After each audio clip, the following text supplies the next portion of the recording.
Y ahora quiero invitar a todas y a todos ustedes a escuchar con atención el mensaje del licenciado Andrés Manuel López Obrador, presidente constitucional de los Estados Unidos mexicanos. Amigas, amigos, paisanas, paisanos, me da mucho gusto estar de nuevo en mi tierra, en mi agua, en este día histórico. Voy a ser breve porque ya Beatriz hizo un buen relato de la batalla de Zintla. Además, hay un poco de sol y se dice que breve y bueno, doblemente bueno. Entonces, empiezo diciéndoles que decidimos aquí en Zintla dar a conocer que enviamos cartas tanto al rey de España como al Papa Francisco para invitarlos a que juntos hagamos un relato de lo sucedido desde el inicio de la ocupación de la invasión militar, los 3 siglos de colonia y también los 200 años del México independiente. Que se haga una revisión histórica, sobre todo que se reconozcan los agravios que se cometieron y sufrieron los pueblos originarios, que haga la corona española este reconocimiento y lo mismo la Iglesia Católica, porque no se trató solo del encuentro de 2 culturas, fue, repito, una invasión y se cometieron actos de autoritarismo, de avasallamiento. Se asesinaron miles de personas durante todo este periodo. Se impuso una cultura, una civilización sobre otra, al grado de que se construyeron los templos, las iglesias católicas encima de los antiguos templos de los pueblos prehispánicos. También se excomulgó a quienes son los padres de nuestra patria, a Hidalgo y a Morelos. Todo esto debe narrarse, saberse, se debe de reconocer también con lo que significó el saqueo colonial de nuestros recursos naturales.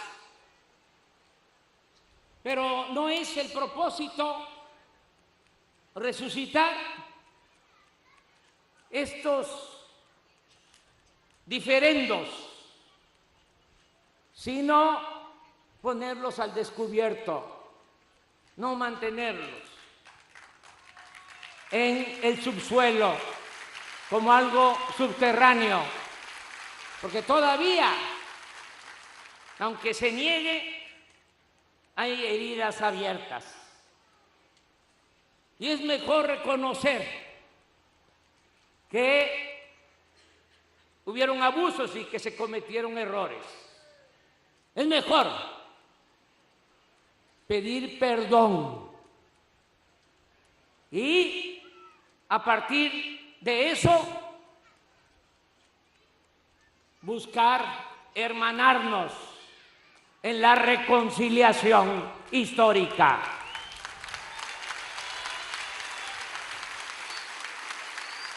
Eso es lo que le estamos pidiendo al rey de España, al Papa Francisco, que en el 2021, que se van a conmemorar 500 años de la toma de Tenochtitlán y 200 años de nuestra independencia, podamos hacer un acuerdo general a partir del perdón y buscando la reconciliación histórica.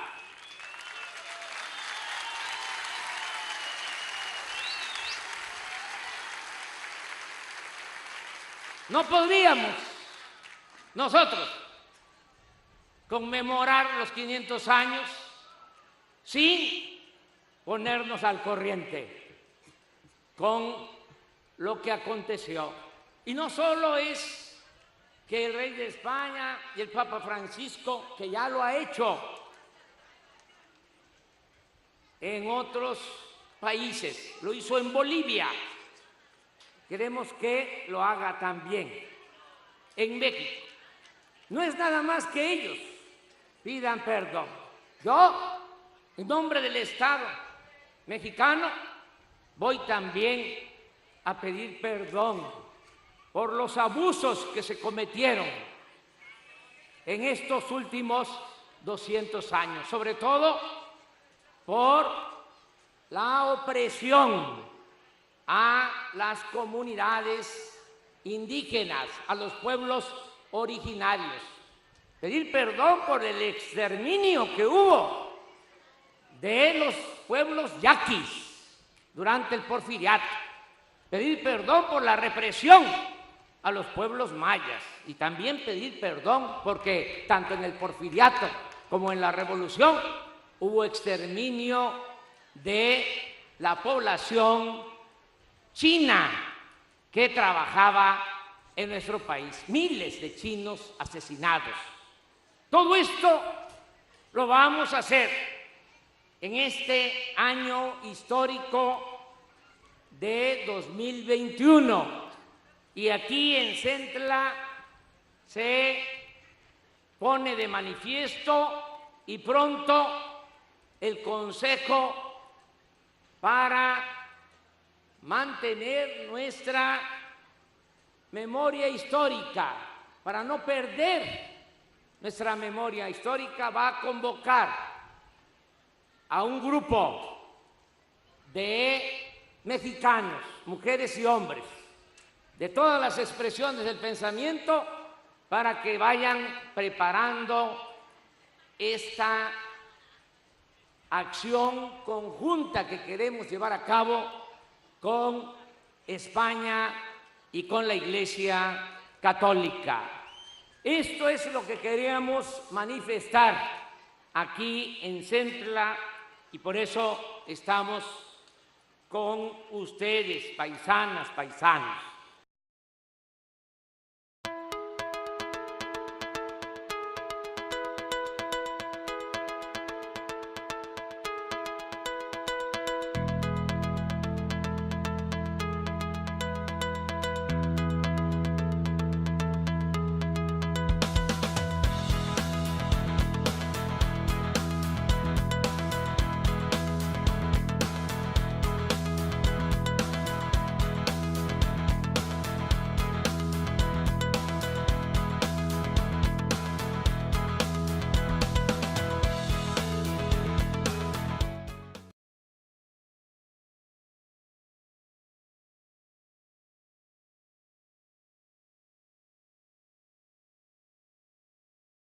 Vamos a dar cuenta de la situación en que se encuentra el mecanismo de protección para las personas defensoras de derechos humanos y periodistas. Como ustedes saben, este mecanismo se creó en julio del 2012 en cumplimiento del artículo 1 de la Ley para la Protección de Personas Defensoras de los Derechos Humanos y de Periodistas. En esta ley se establece como una responsabilidad del Estado el garantizar la vida, la integridad, libertad y seguridad de todas aquellas personas que en la defensa de los derechos humanos o el ejercicio del periodismo enfrentan una situación de riesgo. Y las medidas que se adoptan en torno a este mecanismo resurgen de una Junta de Gobierno que está integrada no solamente por representantes del Gobierno federal, sino por órganos autónomos y representantes de los propios periodistas y los defensores de los derechos humanos. ¿Cuáles son las medidas que adopta del mecanismo de protección? Son de 3 tipos. El primero son las medidas urgentes, que tiene que ver con situaciones de alto riesgo, que implica la evacuación de la persona que se encuentra en situación de riesgo, su reubicación temporal, el que se le asignen escoltas de cuerpos especializados, que se protejan los inmuebles en los que se encuentran y todas aquellas medidas que se requieran para salvaguardar su vida, integridad y libertad de las y los beneficiarios. El segundo tipo de medidas de protección son las vinculadas a cuestiones tecnológicas y físicas, que va desde la entrega de botones de asistencia con aplicación de localización, equipo celular, radio o telefonía satelital, la instalación de cámaras, cerraduras, luces, otras medidas de seguridad en las instalaciones donde laboren o donde estén viviendo, que se les otorguen chalecos antibalas, detector de metales, automóviles y todas aquellas que se requieran para salvaguardar. Bueno, pues vamos al grano porque lo demás es pacha. Tenemos que salir a Mexicali para ir por tierra a San Luis, Río Colorado. Sale el vuelo como a las 9:30 de la mañana. Entonces, para no ir con prisa, vamos a contestar preguntas y tratar de ser breve en esta ocasión. Mañana, tanto la reunión de seguridad como la rueda de prensa la vamos a llevar a cabo desde Tijuana, Baja California. Pero a la orden. Bueno, vamos a empezar. Primera fila. Gracias, señor presidente. Nancy Rodríguez de Orozco. Presidente, la semana pasada usted mencionó en 2 ocasiones al ingeniero Carlos Slim. Quería comentarle que lo entrevistamos y efectivamente está muy convencido de que se puede lograr el 4% de incremento. Y la verdad es de que notamos un Carlos Slim pues muy contento, muy entusiasta, hasta bromista con nosotros. Entonces, yo básicamente le quiero hacer 2 preguntas en base a él. Una es en cuestión empresarial y la otra humanitaria. La primera, nos comentó algo muy importante, que hizo una convocatoria a los empresarios para que inviertan en México, porque dice que si no se van a rezagar. Él en lo personal dijo que iba a invertir en los próximos 3 años fuertemente en telecomunicaciones y comentó que si su competencia AT&T y Telefónica no invierten, se van a rezagar y luego le van a estar pidiendo ayuda al regulador.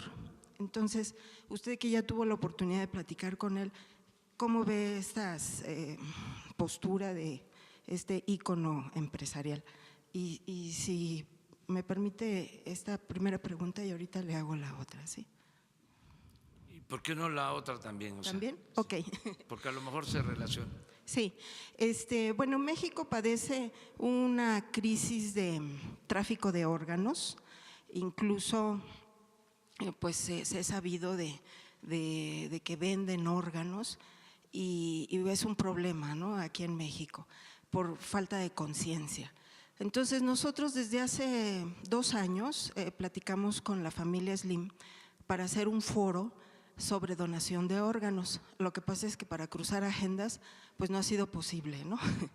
Entonces, precisamente es el planteamiento que quiero yo hacerle a usted, porque en la familia del ingeniero Slim, sus hijos donaron órganos para sus otros hermanos. Entonces, esto es sabido, incluso en YouTube nosotros subimos el video de sus testimoniales. Entonces, ¿qué posibilidades habría de que se hiciera una campaña? Porque pues desgraciadamente aquí en México los niños son los que ahorita están padeciendo mucho este problema de donación de órganos por la comida chatarra precisamente, ¿no? De hígado, de riñón, hasta de corazón. Esas son las dos preguntas. Gracias. Sí, te pedí que juntara las preguntas porque sabía yo o intuía de que estaban relacionadas. En las pláticas que hemos tenido con el ingeniero Carlos Slim está no solo su interés en invertir y en ayudar para que haya crecimiento de la economía, eso me lo ha manifestado, incluso quedamos en vernos próximamente para trabajar sobre un plan de inversiones de su empresa y también de inversionistas nacionales. Pero no solo eso, él quiere terminar su vida empresarial ayudando al crecimiento económico y al bienestar durante este sexenio. Eso fue lo que me ofreció, que quiere retirarse y quiere hacerlo en este sexenio, por lo que está dispuesto a apoyar no solo en la parte empresarial, sino también en estas acciones de bienestar para nuestra población. Entonces, yo celebro esa actitud. A lo mejor estoy cometiendo una indiscreción, pero vale la pena expresarlo. Ahora que lo preguntas, contamos con esa voluntad de parte del ingeniero Carlos Slim de ayudar en lo económico y también ayudar en lo social. Esto es importante y creo que esta actitud va a ir prevaleciendo, va a ir siendo la nota principal por el comportamiento de muchos empresarios nacionales, inclusive extranjeros. Ahora que participamos en la convención bancaria, había un ánimo de participación, de colaboración, le tienen confianza al país. Aquí hicieron su encuentro los principales directivos de Citigroup a nivel mundial. Hace una semana se reunieron aquí en la Ciudad de México. Para finales de año viene todo el corporativo mundial de Santander a reunirse en la Ciudad de México.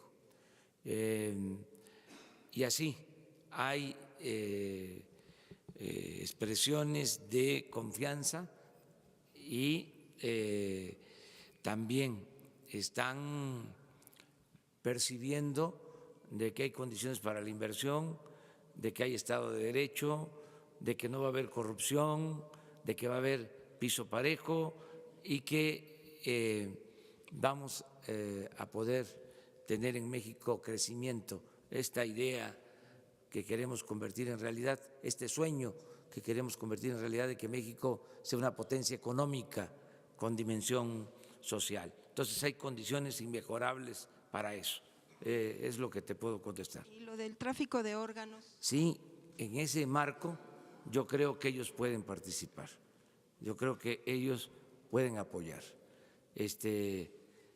Seguramente van a tomar nota de lo que estamos aquí comentando.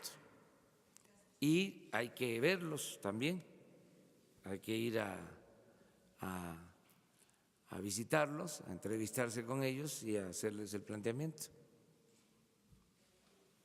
Aquí vamos.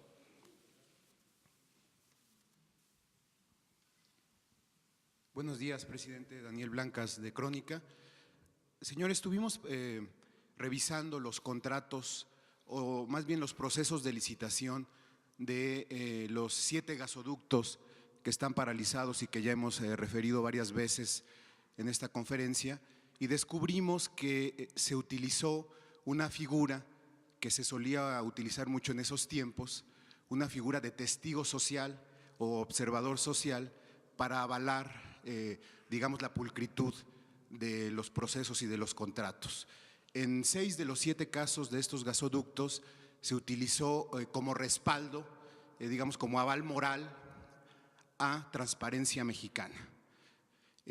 La pregunta es, primero, si usted, el gobierno, seguirá utilizando esta figura que se utilizaba en ese entonces porque de hecho Transparencia Mexicana concluyó que los contratos de estos gasoductos habían sido pulcros, se habían ajustado al Plan Nacional de Desarrollo, al Plan Nacional de Infraestructura y incluso se ajustaban a la política de bajar el precio de los energéticos, es decir, un aval por completo a estos contratos y a estos procesos de licitación.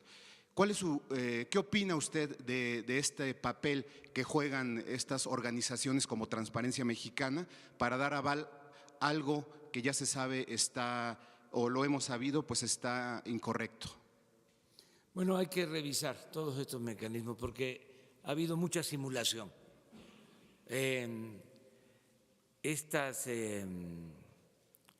instancias supuestamente independientes, autónomas de la sociedad civil, han servido para legitimar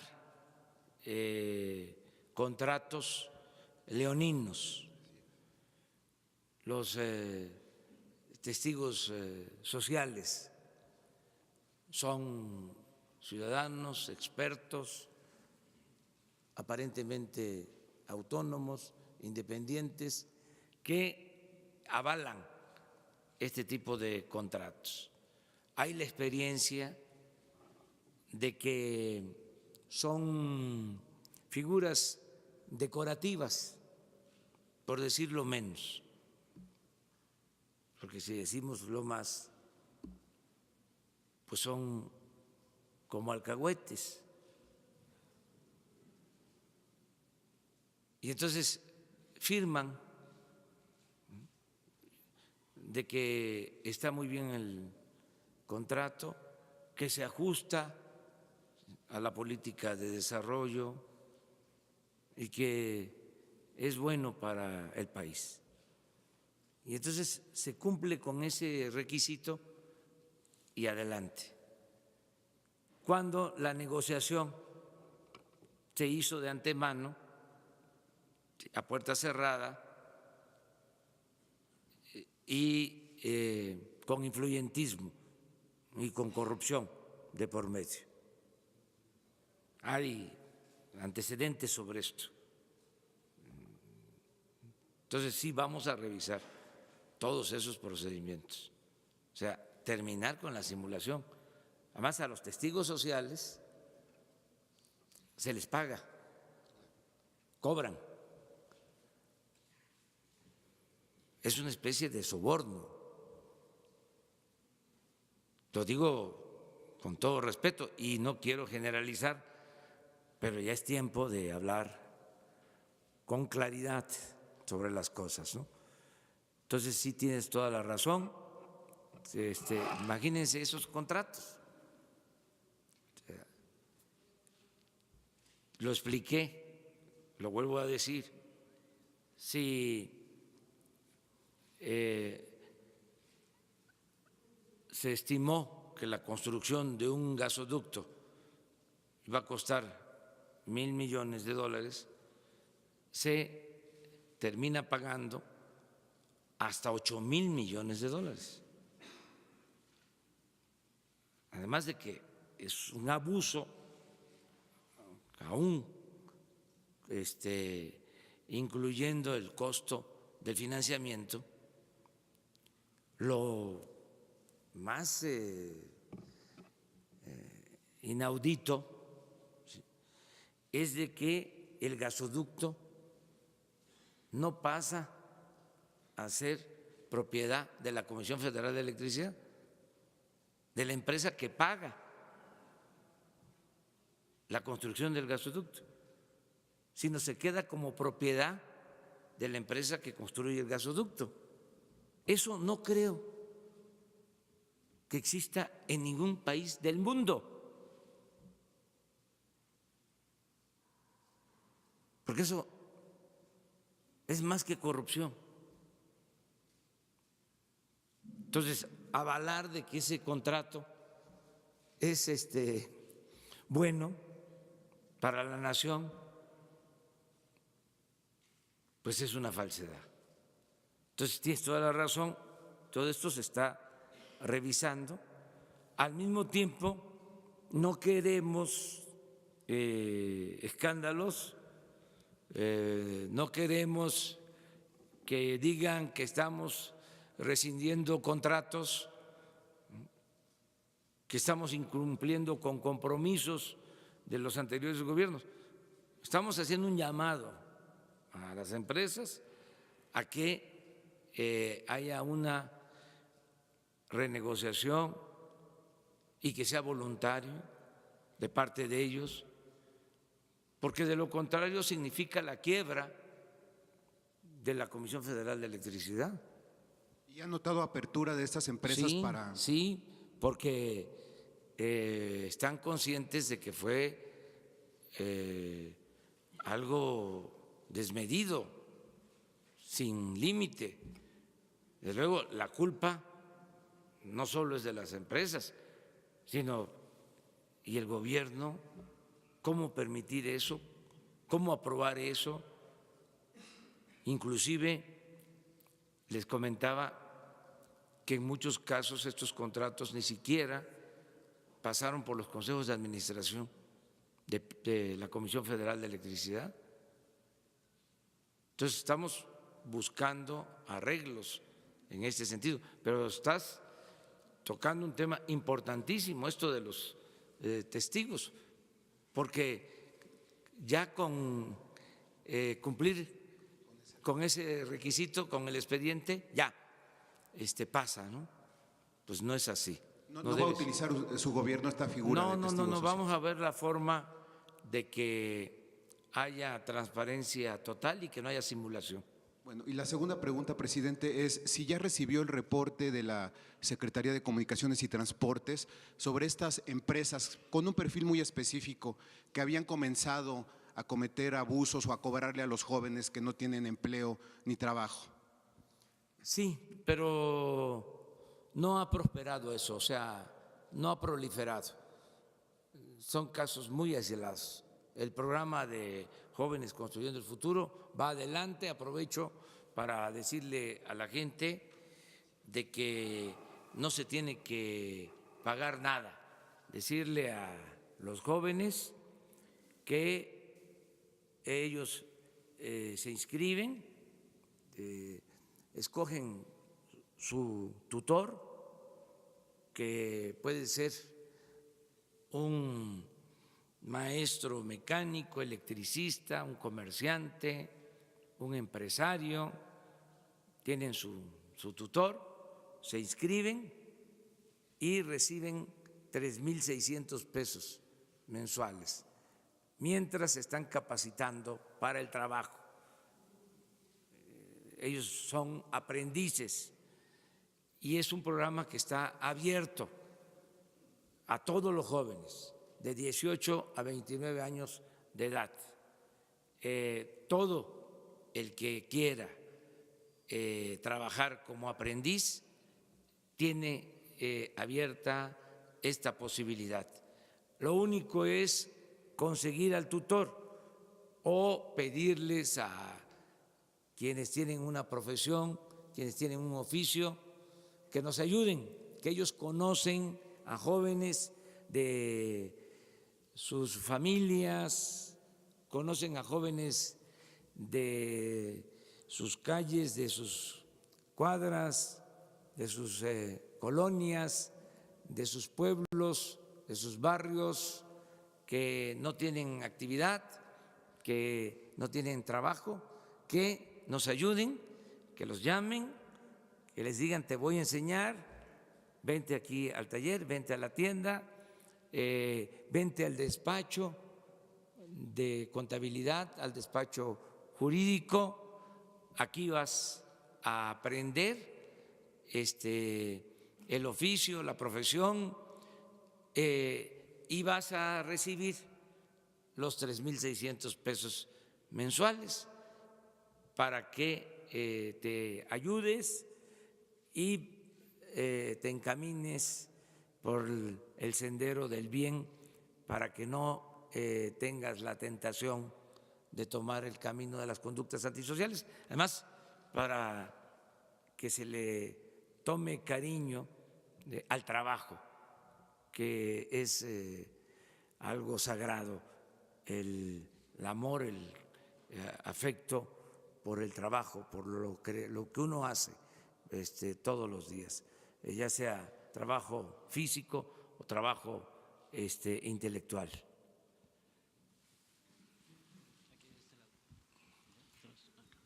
Señor presidente, gracias. Arturo Páramo, de Grupo Imagen. 3 preguntas. Primera, su posición como presidente de la República respecto a la aprobación de presupuesto en el Congreso de Estados Unidos para la construcción del muro en la frontera norte de nosotros, frontera sur de ellos. Esto, pues, evidentemente va en contra de la postura de usted de tener un acuerdo para mejorar el cruce de los migrantes, mejorar las condiciones de todos los que van hacia este país. La segunda, señor, hubo otra vez una toma clandestina en Tlahuelilpan. Están las imágenes de la fuente de gasolina. Hubo otra en Axapusco, en el Estado de México. ¿Usted tiene alguna evaluación ya de cómo han funcionado ahí los programas que ustedes están impulsando para apoyar a la gente de esas zonas por donde pasan los ductos? Porque sí llama la atención que en estos casos no ha habido gente que va a los ductos, a las tomas, para tomar combustible en pequeñas cantidades, como usted lo ha dicho. ¿Hay alguna evaluación ya de si han estado funcionando ya de alguna manera estos programas, a la gente ya la benefician directamente? Y en la última, señor, ha habido una ola ya de asesinatos también en Guanajuato, va hacia Tijuana, que es otro punto sensible. Si hay alguna evaluación de cómo han estado funcionando en Guanajuato y en Tijuana esta relación entre la Policía Federal, las policías locales, el Ejército, para tratar de aminorar estos casos que parece que es difícil detenerlos porque siguen creciendo los asesinatos en estas entidades, en estas ciudades. Bueno, acerca del acuerdo o la aprobación del Congreso de Estados Unidos, yo soy partidario de atender el fenómeno migratorio con desarrollo, con empleo, con bienestar. Y no voy a quitar el dedo del renglón, voy a seguir insistiendo en lo mismo. Creo que no es opción, no es alternativa el uso de la fuerza o de otras medidas. Pienso que la gente se va a buscar trabajo a Estados Unidos por necesidad y no por gusto. Entonces, en la medida que haya crecimiento económico, que haya empleo, en México, en Centroamérica, va a aminorar mucho el flujo migratorio. Eso es lo que puedo decir y respeto las decisiones que toma el gobierno de Estados Unidos. No quiero polemizar sobre este tema. Estamos haciendo una labor de convencimiento para que haya inversión de Estados Unidos en México y en Centroamérica para proyectos productivos y para crear empleos. No quiero meterme en otro tipo de asuntos. Pensamos que debemos de cuidar la relación con el gobierno estadounidense, que debe ser siempre una relación de amistad y de respeto mutuo. Hasta ahí dejo el tema. Acerca de los ductos, miren, hemos logrado reducir mucho el robo de combustible y no solo se roban mucho menos. Hoy el reporte es que se robaron 6,000 barriles ayer de los ductos, pero se robaban 80,000. O sea, sí hay una diferencia importante. Si esto se traduce en dinero, es una buena cantidad. Sin embargo, siguen habiendo las tomas clandestinas, inclusive han aumentado tomas clandestinas, o mejor dicho, se han sellado más tomas clandestinas que en otros tiempos. Un periódico de esos que no nos ven con buenos ojos, queriendo hacer el cuestionamiento, dicen aumentaron las tomas clandestinas, ¿no? Y sí, es cierto, porque antes no se atendían, pues ahora sí se registran más porque se está sobre eso. Pero bueno, cada quien tiene su enfoque y además somos libres, que no se olvide eso. Si hago esta mención es de manera muy respetuosa, muy fraterna, cariñosa, y en uso de mi derecho de réplica para explicar lo que está pasando. Por ejemplo, se incrementaron muchísimo las tomas clandestinas en Hidalgo, inclusive después de la tragedia, muchas más. Hidalgo es el estado con más tomas clandestinas, perdón, ¿sí? El estado con más tomas clandestinas, pero muy por encima de Guanajuato, de Jalisco, de Veracruz, de Puebla.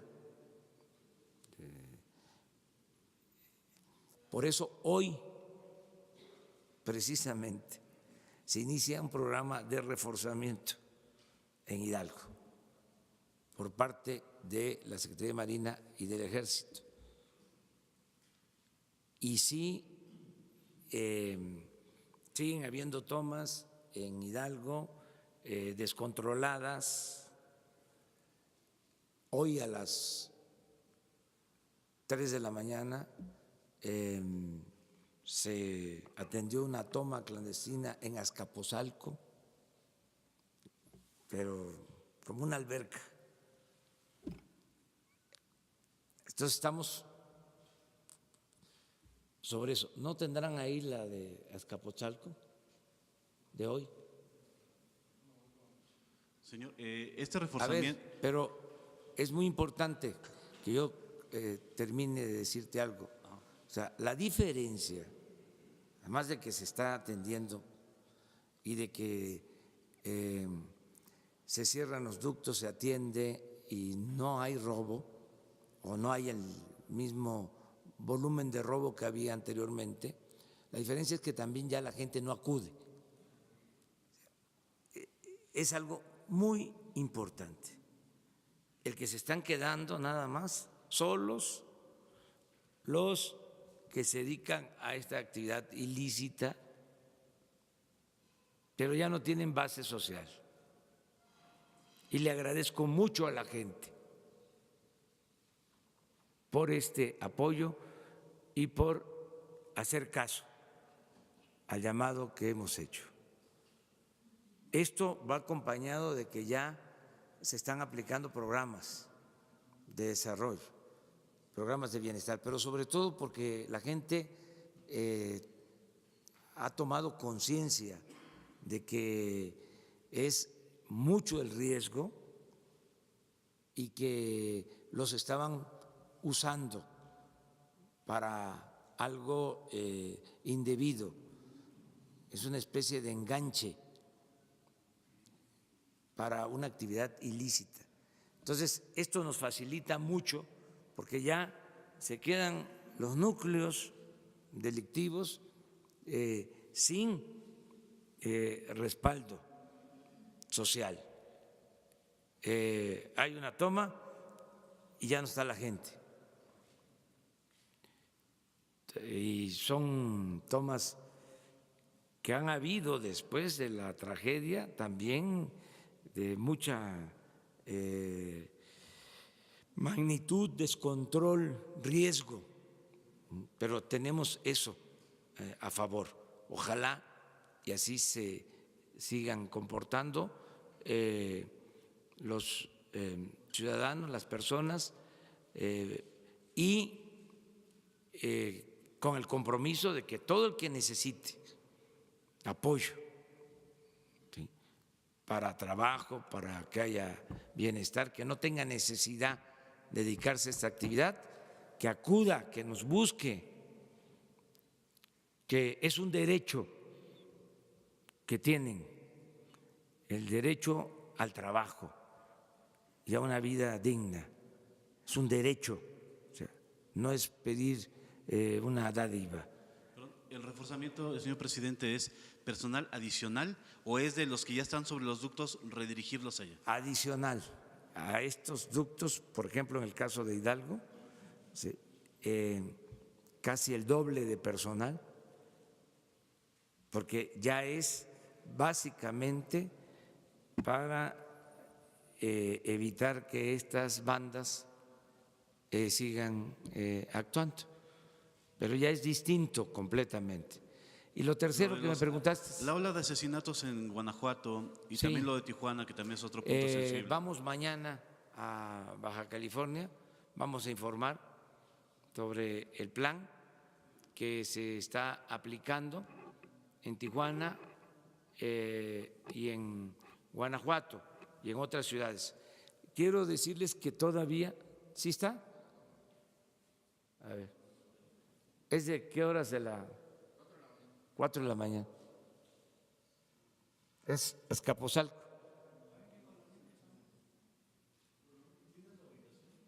Ahí les van a entregar la información.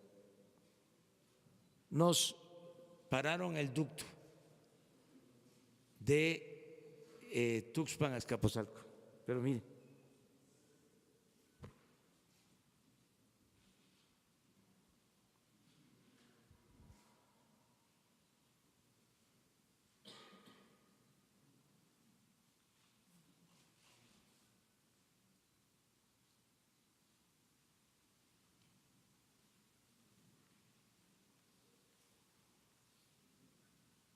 bueno, les comento que vamos a hacer las reuniones de seguridad en los estados, no solo en la Ciudad de México, cuando menos cada 15 días vamos a estar en un estado para reforzar la seguridad y para fortalecer la coordinación entre todos. Vamos mañana, les decía, a Tijuana, luego vamos a estar en Guadalajara, posteriormente en Veracruz, vamos también a estar en Nuevo Laredo,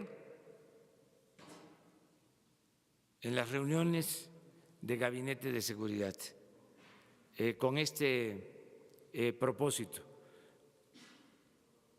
Ahí vamos avanzando poco a poco. Una pregunta porque me tengo que ir.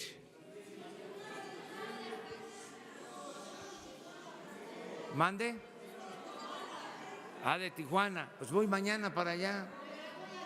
A ver, pues vamos a dejarle a la compañera de Tijuana y luego a ti. Sí, sí. Gracias. A ver. Gracias, señor presidente. Yo soy Lourdes Maldonado, vengo representando al semanario Séptimo Día con 13 años de existencia y vengo justamente de la ciudad de Tijuana. Yo no sabíamos que usted iba a Tijuana mañana, pues sino también allá lo hubiera esperado. Bueno, en Tijuana hay muchas preguntas, señor, sobre todo porque se trata de una de las ciudades más dinámicas del norte del país, el noroeste, justamente.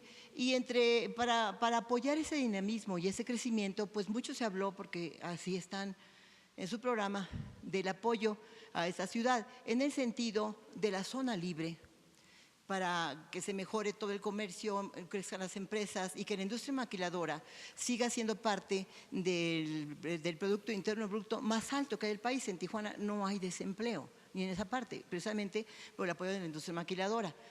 Pero sobre la zona libre, pues todavía los ciudadanos no vemos los beneficios, porque no sabemos cómo funciona. Por otro lado, la siguiente pregunta es acerca de la aduana, porque la aduana se iba a recorrer 25 kilómetros, justamente en apoyo de la zona libre, pero todavía no pasa nada, la aduana sigue en el mismo lugar, no vemos cómo está el beneficio. Por lo menos, señor presidente, los ciudadanos comunes y corrientes, los ciudadanos que queremos ver cómo podemos aprovecharnos o sacar provecho y apoyarnos en nuestra economía por la zona libre y por que se recorre la frontera. Por otro lado, el huachicoleo, allá sí se da, pero no es el huachicoleo que se conoce, como se ha manejado aquí, sino que es el empresarial organizado, porque es muy común que en la mayoría de las gasolineras no nos den los litros completos. Entonces, ¿de qué nos sirve que haya bajado un poco la gasolina si es una práctica común entre los empresarios? Entonces le llamamos huachicoleo empresarial. Señor, y por otro lado, vengo también aquí para pedirle apoyo, ayuda y justicia laboral, porque hasta temo por mi vida, porque se trata de un pleito que tengo 6 años con él y que salió el auto a mi favor en la Junta Federal de Conciliación. Sin embargo, hace poco se fue, lo regresaron el expediente y en 3 semanas salió en mi contra, absolutamente. Entonces vengo aquí a pedir ese apoyo, esa justicia, y lo hago porque se trata de un personaje fuerte en política que no pretende pagarme ni mucho menos, ya usted me entiende, amparo, pero lo hago porque se trata de su senador con licencia, de su super coordinador de delegaciones y su próximo candidato a la gobernatura de Baja California, el licenciado Jaime Bonilla. Por eso estoy aquí, pidiendo su apoyo, porque usted ha dicho que quitarle o no pagarle su sueldo a los empleados es injusto y es hasta un pecado, señor. Y yo sé que contra la corrupción que hay en la Junta Federal de Conciliación y la que estoy viviendo ahora en Tijuana, contra este poderoso personaje, nada o poco, nada puedo hacer sin su apoyo, señor presidente. Muchas gracias. Sí, mira, sobre lo último, le voy a pedir a Jesús Ramírez, que es el coordinador de comunicación social, que te atienda, que te apoyen para que se pida justicia, que no haya influyentismo, que se actúe en el marco de la ley. Acerca de los apoyos a la frontera, ya están aplicándose, desde luego es un proceso. Los técnicos de Hacienda creo yo que pusieron demasiados requisitos, entonces dificultaron el que el apoyo se aplique mejor. Esto es una autocrítica que estoy haciendo, porque establecieron que el plan de apoyo fiscal va a durar 2 años. Entonces, las empresas no consideran esto suficiente, porque se requiere más tiempo. Entonces, yo he aclarado de que no es 2 años, es todo el sexenio, pero el acuerdo dice 2 años. Entonces, esta es una limitante. Luego, hay que hacer una serie de trámites, pero ya está resuelto de que en la frontera baja el impuesto sobre la renta al 20% y baja el IVA del 16 al 8%. Y ya también está resuelto de que bajan los precios de los combustibles. Ese es un acuerdo. Y en este caso sí tengo información de que se está cumpliendo. También en el caso de la reducción de los impuestos, pero va lento y todavía hay muchas dudas. Por eso voy para allá y voy a seguir visitando las ciudades fronterizas hasta que se aplique bien el programa de la zona franca o zona libre de la frontera. Y ya también es una realidad, tan es así que hemos tenido algunos problemas, lo del aumento del salario. Ya en toda la frontera el salario mínimo aumentó al doble y en los contratos han habido aumentos importantes al salario. Por eso estoy llamando a los trabajadores a que se tenga en cuenta que no se puede de un día para otro, de la noche a la mañana, recuperar todo lo que perdió el salario en la larga noche del periodo neoliberal. Porque en 36 años el salario mínimo perdió el 70% de su poder de compra. Fue de estos saldos completamente negativos, atroces, ¿sí?, como muchos otros. ¿Sí? Pero entonces, por primera vez en 36 años aumenta el salario considerablemente. En 36 años nunca había aumentado el salario como en este año. Entonces, tenemos que ir poco a poco, porque también si no cuidamos a las empresas, afectamos las fuentes de trabajo. Entonces, tiene que ser un proceso ascendente de recuperación de la pérdida del poder adquisitivo del salario, pero gradual, racional, para que no nos afecte en inflación, que no se ahuyente la inversión, que no se afecte la economía nacional. Entonces, eso es lo que estamos haciendo, poco a poco. Señor presidente, buenos días y muchas gracias por atendernos el día de hoy a todos los compañeros periodistas. Yo soy Pedro Ferriz de Estrella TV, de los Estados Unidos. La libertad de un país, señor presidente, es medida en cierto modo por el desempeño periodístico que se puede tener, que usted lo ha nombrado varias veces en la libertad que se tiene. En lo que va de su mandato han matado a 6 de nuestros compañeros, 2 de ellos en Veracruz, lamentablemente. Hoy yo me encuentro con una realidad en la que el Poder Ejecutivo nos llama a muchos de la prensa, a los medios fifís. Y yo vengo aquí, muchos así nos consideran y a mí, en lo personal, me lo dicen. Yo nunca he recibido un peso de nadie y vengo aquí con la cara en alto a decírselo a usted y a todos los que venos aquí.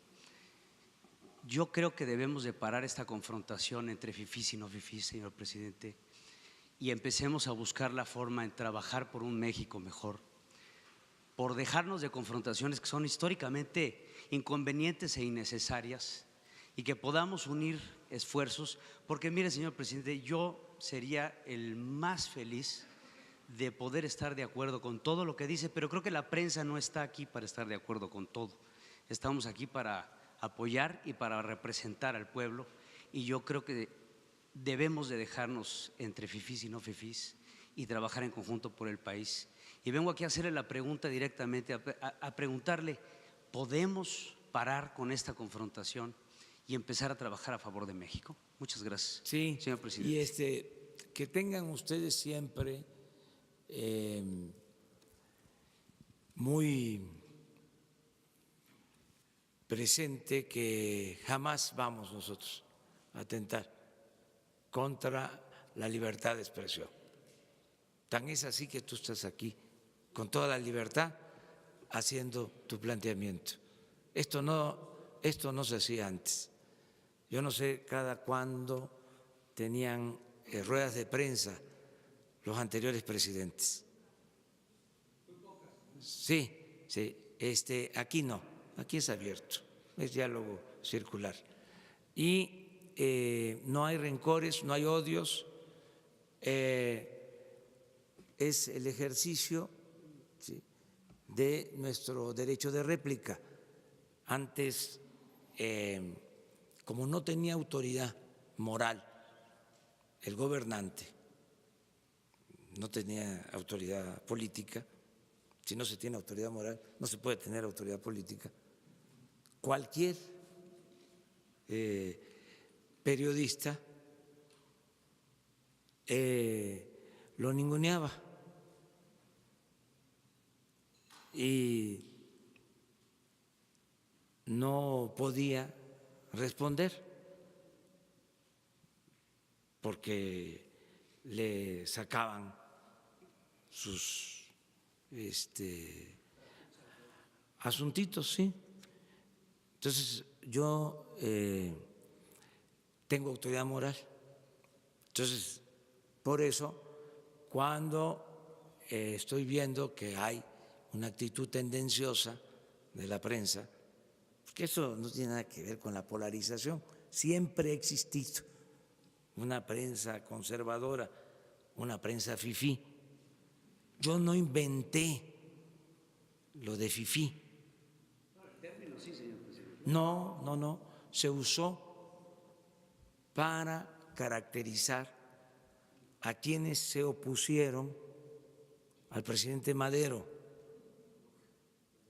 Sí, los fifís fueron los que quemaron la casa de los Madero.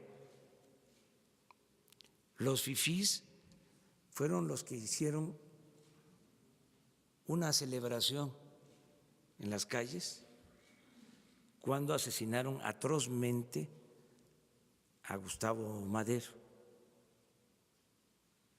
cuando los militares lo sacrificaron, que es una de las cosas más horrendas y vergonzosas que ha pasado en la historia de nuestro país. Salieron los fifís a las calles a celebrarlo y había toda una prensa, ¿sí?, que apoyaba esas posturas. Entonces, ¿qué son al final los fifís? Pues son fantoches, conservadores, sabelotodos, hipócritas, doble cara. Entonces, decir eso no debe de ser. Señor presidente, ¿Mande? ¿Cree que eso es la prensa, que sea doble cara, hipócrita, malintencionada la prensa de esa forma? O sea, ¿cree que Existe. la prensa mexicana tenga que tener esa parte de ser fifí. Existe. ¿O será que nada más no está de acuerdo? No. Hay las dos cosas. Pero además, si es prensa fifí y si es conservadora, ¿sí?, y si hace cuestionamientos sin ton ni son, tienen derecho. ¿Sí? Es garantizar el derecho a disentir. Claro. Pero, sí, yo tengo también el derecho de expresarme, de manifestarme, y que no se entienda que es una cuestión de odios, de rencores. No, es decir, fuera máscaras. ¿Sí? No aparentes ser liberal, independiente, libre, cuando eres un conservador que estás defendiendo a grupos de intereses creados y que estás al servicio de los que no quieren que en el país haya un cambio, que fuiste siempre aplaudidor, que quemaste incienso a los que se dedicaban a saquear a México. Entonces, es muy importante. Espero que no lo diga de forma personal, porque No usted sabe que no es así. no estoy generalizando. Yo te respeto mucho a ti. Igualmente. Y además, ¿sabes qué? Más, qué bien que haces este planteamiento y que lo hagamos permanentemente. Pero sí, de verdad, no existe odios, no es una consigna, es ventilar las cosas. Ayer, por ejemplo, contestó el gobierno de España sobre una carta que enviamos, que dicho sea de paso, no dimos a conocer, como ellos sostienen. Pero ellos sostienen que se filtró. No. Porque lamentan la filtración de la carta. Sí, pero nosotros, ¿la conocen ustedes la carta? Nadie. O sea, les falló en ese sentido, con todo respeto.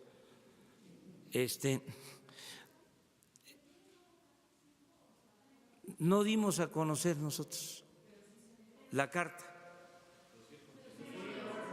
¿Mande?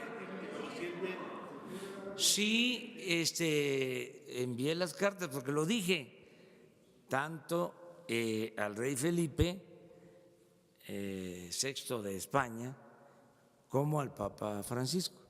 Pero ellos dicen que fue una falta de respeto el dar a conocer la carta. Nada más aclaro eso, ¿no? Es un asunto a lo mejor de forma, pero a veces la forma es fondo. Entonces,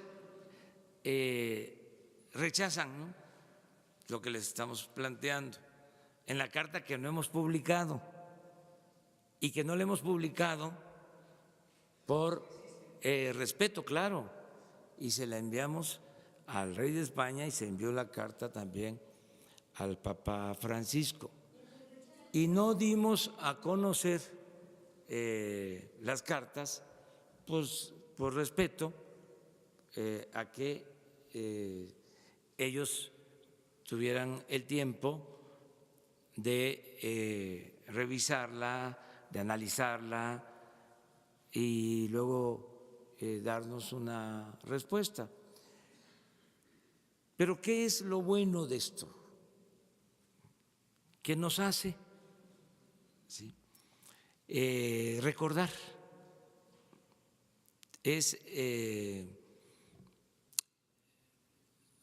avivar nuestra memoria histórica. En el periodo neoliberal no querían ni siquiera que reconociéramos nuestra historia. Hasta negaban los pasajes históricos más importantes. Bueno, quitaron el civismo en la impartición de la educación. Entonces, nosotros no, nosotros sí nos importa la memoria histórica.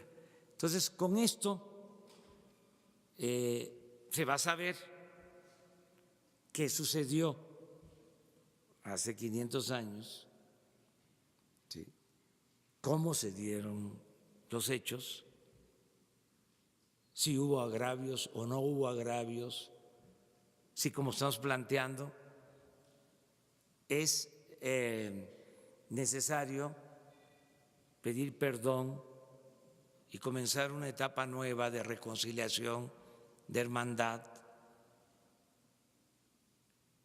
Si pensamos que no hay que disculparnos, que no hay que pedir perdón, que todo fue fortuito, normal, que no hubieron violaciones a lo que ahora conocemos como derechos humanos, pues todo eso es algo que debe de analizarse, no en el afán de la confrontación, del encono, sino buscando que todo esto que se mantiene como corrientes subterráneas, porque existe, pues salga a la superficie, se ventile, que todos podamos pedir perdón y reconciliarnos, porque vamos a conmemorar 500 años de la toma de Tenochtitlan, 200 años de nuestra independencia. ¿Qué vamos a hacer? ¿Cómo vamos a actuar? ¿Vamos a celebrar? ¿Por qué no? Primero nos ponemos al corriente, hacemos una revisión de lo que sucedió y sin pedir nada a cambio más que el perdón por agravios, nos reconciliamos, porque no solo es pedir esto al rey de España, al Papa Francisco, que dicho sea de paso, ya lo ha hecho, lo hizo en Bolivia y ya se ha hecho en otras partes. Nosotros también, yo en representación del Estado mexicano voy a pedir perdón a los pueblos yaquis por el exterminio que hubo, voy a pedir perdón por la represión a las comunidades mayas, voy a pedir perdón también por la persecución a los migrantes chinos que fueron reprimidos, asesinados en el Porfiriato, en la Revolución. ¿Por qué? Porque queremos que el 21 sea el año de la reconciliación. Entonces, independientemente de la postura que se tenga sobre este tema, esto abre la posibilidad de la revisión de nuestra historia, de conocer nuestro pasado. Quien no sabe de dónde viene, difícilmente va a saber hacia dónde va. Y no vamos, también lo aclaro, a caer en ninguna confrontación ni con el gobierno de España ni con ningún gobierno. Es un planteamiento que estamos haciendo, que pensamos conveniente para hermanar más a nuestros pueblos, para actuar con humildad. El poder es humildad, no es prepotencia. Entonces, eso es lo que se planteó y aclarar que sí enviamos las cartas y por respeto, no las dimos a conocer y no lo vamos a hacer hasta que se considere prudente por respeto a el gobierno español y por respeto a el Papa Francisco.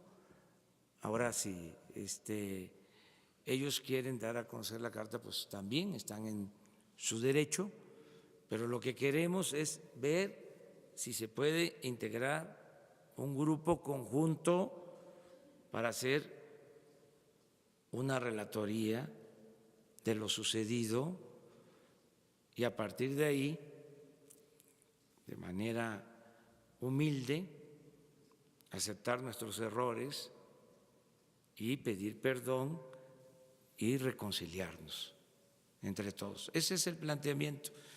Entonces, vamos a actuar con mucha prudencia, no queremos la confrontación y decirles también que no publicamos las cartas. Sí, di a conocer en términos generales de lo que se trata. Son cartas amplias, fundadas en hechos históricos, pero vamos a esperar a ver cómo se van desenvolviendo las cosas. Tenemos tiempo porque estos actos de conmemoración se van a llevar a cabo en el 2021. Agustín Velasco, NTV. En este tenor de la reconciliación, entonces, si está pidiendo una disculpa a España, ¿también pediría una disculpa a Francia? ¿También pediría una disculpa al gobierno de Estados Unidos? En su momento. ¿Ya envió cartas a estos gobiernos? No, es que estamos haciendo esto primero porque son 500 años. Ayer estuvimos en Centla, Tabasco, porque ahí se llevó a cabo la primera batalla. Ahí inicia lo que algunos llaman conquista, otros llaman ocupación, invasión. Es un asunto que debe de analizarse. Esto es por los 500 años, porque ¿qué vamos a resolver entre todos? O sea, vamos a conmemorar, ¿cómo? ¿Vamos a celebrar la conquista? ¿Qué vamos a llevar a cabo en estas fechas históricas importantes? Entonces, nuestra propuesta es, a ver, vamos a ponernos al corriente, vamos a reconocer agravios y vamos a pedir perdón y vamos a reconciliarnos. Eso es lo que se está proponiendo. Me voy porque si no, no llego. Muchas gracias. Ayer estuvo a punto de dejarme el vuelo.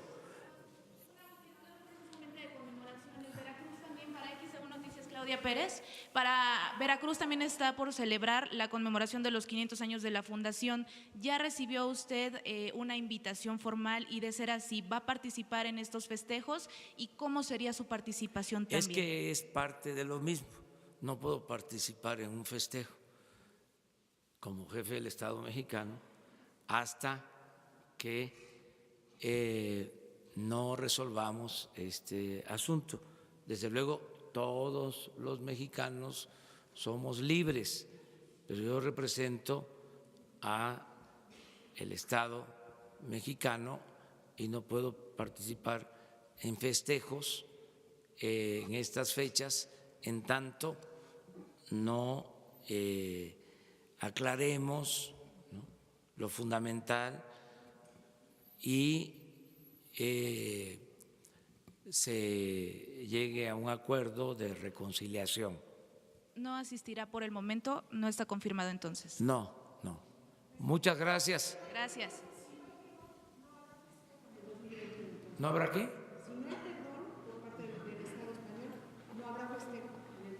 No, sí, porque nosotros logramos nuestra independencia, y se logró la independencia gracias a dos héroes excomulgados.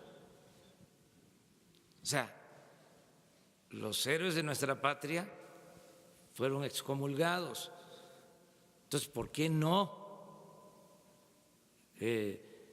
perdonar eso? Pero no habrá conmemoración sobre los 500 años si no hay un perdón expreso. Nuestra independencia, claro, es otro asunto, es buscar la forma de que lo hagamos en el marco de un acuerdo general de la reconciliación, ¿sí?, para ver hacia adelante. ¿Se pone en riesgo la relación bilateral México-España? No, con esta no, petición? para nada, no se pone en riesgo. Esto es un asunto de voluntades y de conciencia de cada quien. Gracias.